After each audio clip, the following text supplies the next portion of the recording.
Дәл осы балықты қонаққа барғанда бір рет жеп дәміне ғашық болып бірден рецептісін сұраған болатынмын. Содан бері дәл осы рецепт бойынша жасаймын. Сіздер де жасап көріңіздер, дәмі аузыңыздан кетпейді. Балықты тазалап жуып, осылай тілімдеп, үстіне тұз сеуіп, тұзы сіңгенше қалдырып қоямыз. Енді бұның ең күшті фишкасы ол соусын жасайтын боламыз. Бізге томатный паста қажет болады, және де укропты ұсақтап тураймыз. 2-3 тісше сарымсақты да өткізіп саласыздар да жақсылап араластырып қойып қоямыз.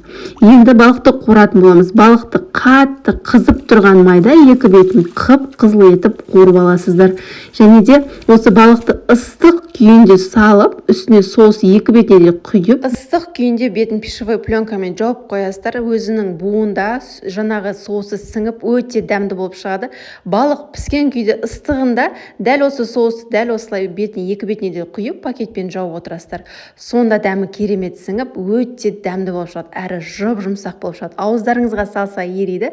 Мына балықты бір рет жеп көріңіздер, ғашық боласыздар. Парақшам пайдалы, парақшаны жоғалтып алмау үшін парақшаға тіркеліп алыңыз. Жүрекшені қызартуды ұмытпаңыз. Сіздермен болған ләззат.